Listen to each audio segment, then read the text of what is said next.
After defeating the pig objection, at least to his satisfaction, Mill moves on to looking at the standard, the end of ethics, and the scope. The standard, he says, is not the person's own greatest happiness.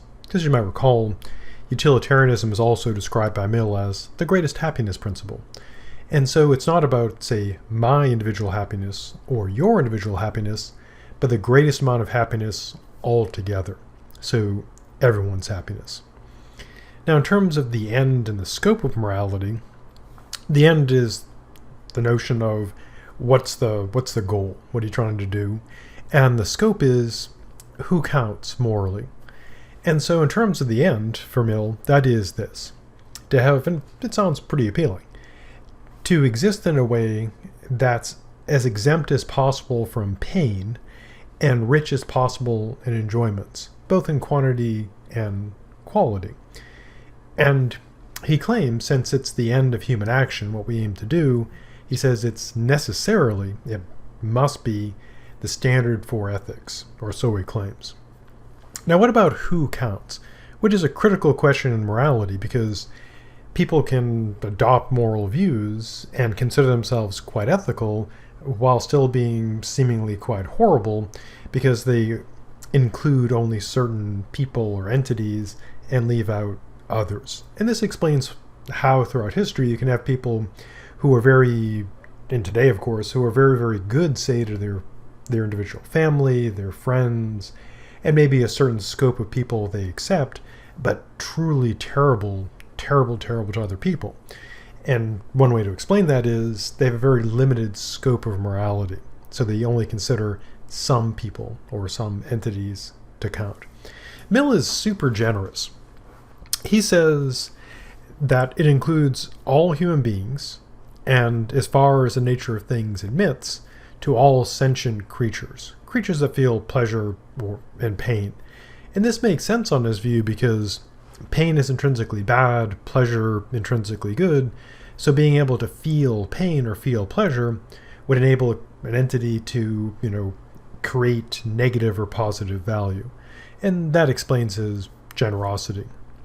Not surprisingly, people who are, say, animal rights advocates, ethical vegans, ethical vegetarians, often, but not always, tend to be utilitarians because they consider the suffering of other creatures as important in their assessment. Mill then turns to trying to prove his principle of utility. And in terms of how this is to play out, he sort of sets the ground of the competition. And he claims you can't prove what is an ultimate end in the ordinary sense. Why not? Well, he draws an analogy to epistemology, first principles of knowledge. And you might recall back from, we were talking about the skeptics, they raised the problem of you can't prove, first principles. And Mill kind of accepts this, not to be a skeptic, but because he takes the view that you can't prove the first principles of knowledge, the foundations, by reasoning. Now, instead, he embraces empiricism. So rather than accepting skepticism, he accepts empiricism. And he claims that these first principles of knowledge, and he regards them as matters of fact, following our good dead friend David Hume, he claims this is a matter for the senses. And so you can know stuff empirically. So in terms of putting him into, philosophical categories, he's an empiricist, the British empiricist in particular, and so he thinks you can know stuff through the senses, so not a skeptic.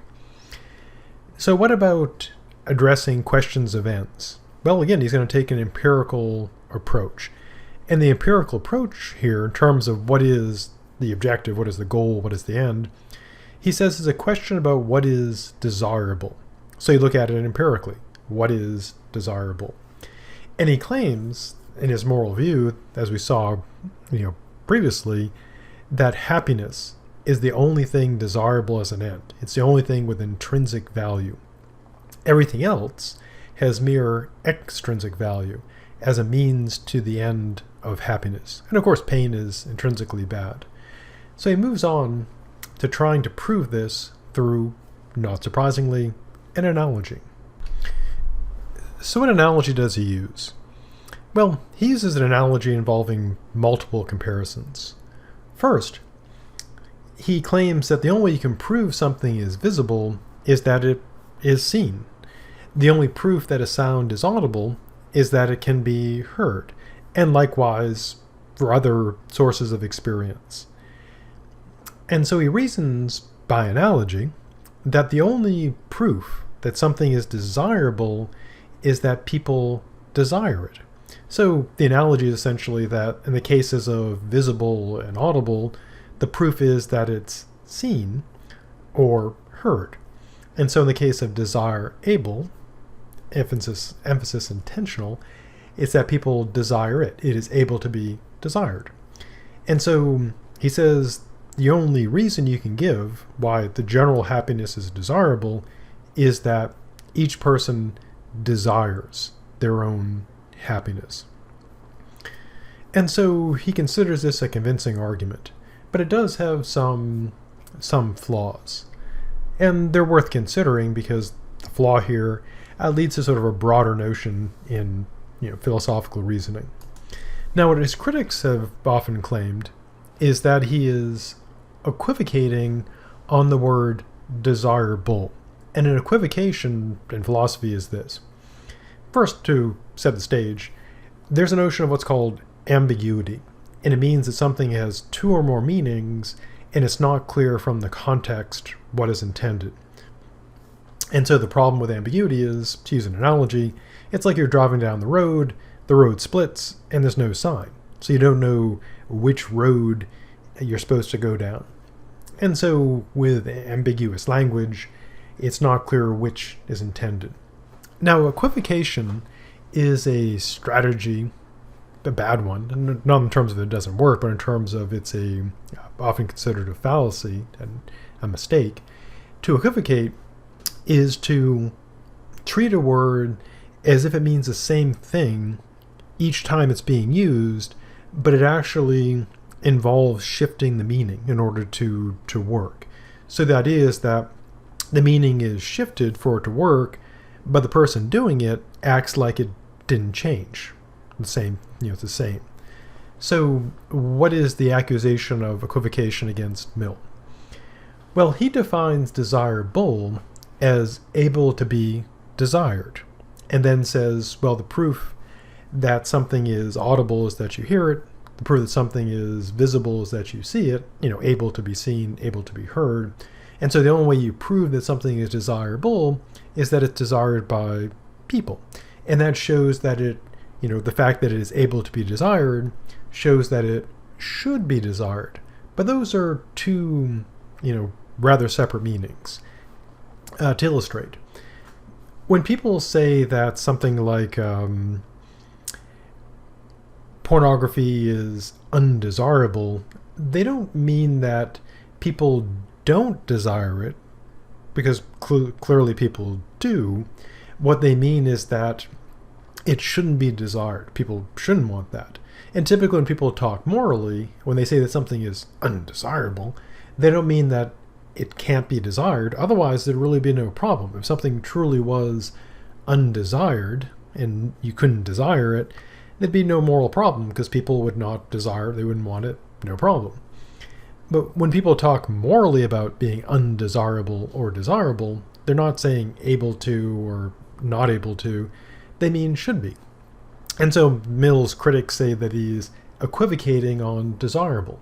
He's, in the analogy, it's able to be desired, but then when he goes to his proof, it's that it should be desired. So it's saying that since people do desire or able to desire happiness, therefore they should desire it, which is an equivocation on desirable, or so his critics claim. But of course, his defenders say back, no, this is not the case. To use, you may wonder, why is there a picture of William Shatner there? Well, to explain it, think about audible. Audible means can be heard, but it doesn't mean should be heard. And William Shatner, the Captain Kirk guy, T.J. Hooker guy, he would sing. And you can hear that. So it's able to be heard. It's audible. But of course, the question of is that, something that you should hear, well, that's a rather different matter. So the fact that one could hear something doesn't mean one should hear it. Likewise, the fact that something is able to be desired does not entail that it is desirable. So Mill then moves away from his proof about, talking about audible, visible, etc., and he believes that he's shown that happiness is desirable, therefore it's the end. Now, what he's going to do now is go beyond just, saying, okay, my happiness is good for me, to try to show that the happiness of everyone is good for everybody. Because his greatest happiness principle is not about me being happy or you being happy, it's about the greatest happiness for everyone. So how does he try to argue for this? Well, he claims this proof that he gives here is all the proof that's possible, but fortunately, all the proof that's required. So he begins by saying that happiness is a good, which seems reasonable to, pretty safe view. I mean, of course, there are people who would argue against that, but not an unreasonable, claim. Secondly, each person's happiness is a good for that person. So my happiness is a good for me, your happiness is a good for you. And again, that also seems reasonable. So my happiness is good for me, your happiness is good for you, Donald Trump's happiness is good for him, Natalie Portman's happiness is good for her. So where does he go from this? So far, it seems like, okay, that's all reasonable. So his next move is this. He says, therefore, the general happiness, the happiness of everyone, is a good to the aggregate of all of us. So the happiness of all of us is a good for all of us. So he claims that happiness is therefore one of the ends of, conduct and a standard of morality. And this is how he thinks he's shown that my happiness, of course, matters to me, your happiness matters to you, but the happiness of all should matter to all of us. Which is certainly a nice thing to say, and something I certainly agree with, but is the argument, all possible proof and all that's required? Well, as you might imagine, there are those who criticize this proof. So Mill then considers another objection. We saw earlier he brought up the pig objection, and the objection is this. He claims that people do desire things other than happiness. And critical to his view is that happiness is the only thing that is desired, nothing else. Now, critics of Mill would point out that people do seem to desire things distinct from happiness. And he focuses first on the example of virtue. And so his critics would say, aha, since people desire not just happiness but also virtue, then happiness is not the sole standard of morality. It's not the greatest good. So how does he reply back to this? Well, his first reply, part of his reply is, he says, yeah, people desire virtue and they should desire it for itself, which on the face of it seems to be kind of giving up. But he's got a workaround, which he says is this. He claims the ingredients of happiness are various, and each ingredient is desirable in itself, and not just in its role as adding to the aggregate. That is to say, each ingredient in happiness is an end, and not just a means to that end. So one way you can reply to people who desire virtue would be, kind of the obvious thing, that, oh, they desire it as a means to be happy. But he also has the reply that virtue is an ingredient in the happiness of some people, the virtuous. And so it's not just a means, it's not a means to happiness, it is the end, it is part of their happiness. And I always use here a cake analogy. You can think of happiness as like cake. Now, in a way, there is no cake in the sense that there is no, like, to use a stupid analogy, within an analogy, there's no, like, cakeonium. Well, that would be pretty cool, of which cakes are made. Cake is a general type of thing that's made up of a wide variety of ingredients, depending on the cake you're talking about, like chocolate cake, or angel food cake, or cheesecake, which is more pie-ish, but, it's called cake. And so there's various ingredients that make up different types of cake. They're all cake, different ingredients though. And so in this analogy, not used by Mill, just one that I'm throwing out there, happiness would be like the cake, and there'd be different ingredients that make that up, that are part of it. And people will have varying ingredients. So his reply to people desire virtue, his reply is, well, yes, of course. So either they desire it as a means to the end of happiness, or it's an ingredient in their happiness, so it is an end as well. Critics may say, hey, this seems kind of cheating because anything you bring up that people desire other than happiness, he just says, yeah, that's part of happiness, which is either a brilliantly complete reply because it beats everything, or seemingly too good to be true. Mill then considers the objection, what about people that have love of money or power and fame? Now, Mill notes there's nothing more desirable originally about desirable money than about desiring glittering pebbles, as he says. The worth of money, he says correctly, lies solely in the desire for other things. It's a means, to an end. But of course, he says, in order to solve the problem of, hey, don't people desire money and not just happiness? He notes that it can become an ingredient in happiness. So there would be people who, for most people, it's a means to happiness. For some people, though, it can become an ingredient in their cake of happiness. So, similar reply. Now, similarly for love of power and fame, that the idea is that initially, of course, people generally want power and fame as a means to an end. But, he says, people can, of course, make that, part of the ingredients of their happiness. So someone could be such that their happiness, their cake of happiness, includes the ingredients of love of money, so money is part of their happiness, love of fame, so fame is part of their happiness, and love of power, so power is part of their happiness. And so he thinks that solves the problem. So people love all that other stuff, either as a means to happiness or as part of their happiness. Now, he considers an additional criticism here, which is this, that we think, unless we're a lover of power, fame, and money ourselves, we think that virtue is different from loving money, power, or fame. Because people who love, money, power, and fame often become, in Mill's phrase, noxious to others. Whereas people who love virtue tend to be a blessing to other people who aren't bad people. And so if you think of someone who's totally focused on money and power and fame, they're typically, villains, because that's all they care about. They don't care about virtue or goodness or other people. And we generally think of people who are virtuous as, good for other people. So how can the utilitarian handle this difference?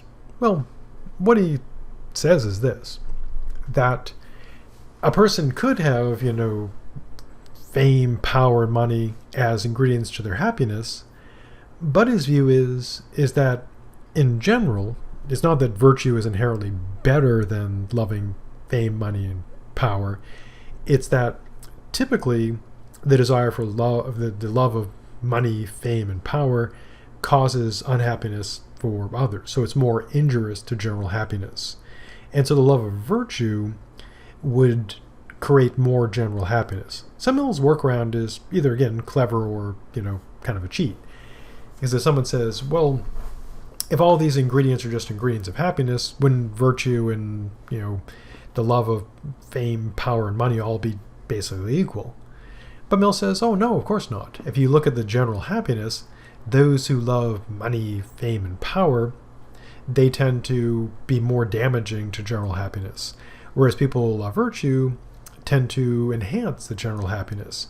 And so it's not that virtue is inherently better, it's just better in terms of its consequences. So he thinks he has a fix there, or so he claims. So Mill ultimately concludes here, responding to his objection, is this. Nothing is desired, he claims, except happiness. whatever is desired as a means to happiness is desired as a part of happiness, and not desired for itself until it has become so. So essentially what he means here is that, as I mentioned earlier, that he solves that problem by asserting that, okay, if you want something that's not happiness, either it's a means to that happiness, problem solved, or it becomes part of your happiness, problem also solved. And so people who desire virtue for its own sake desire it, according to him, because it is a pleasure, or being without it is a pain. So he thinks that his theory handles that objection. Then he finishes up this excerpt from the big book of utilitarianism, closing out with a proof of the principle of utility. And this is what he claims. If human nature is such that it desires only what is part of, or means to happiness, there's no other proof, or any other proof needed, that these are the only things desirable, either means to happiness, and avoiding means to avoid pain, and having happiness, and of course, not having pain. And if so, happiness for him, he asserts, will be the sole end of human action, and it is the test by which we would judge all conduct. And he claims this must be the standard of morality, since a part is included in the whole. And so he finishes up believing that he has established that happiness is the greatest good, and everything else is either a means to happiness, or means to avoiding pain, or is an ingredient in happiness, and he believes that utilitarianism is the one true view of morality, at least. Now, obviously, not everyone's utilitarian, so there have to be some problems. So, the next thing we'll take a look at is some problems for utilitarianism.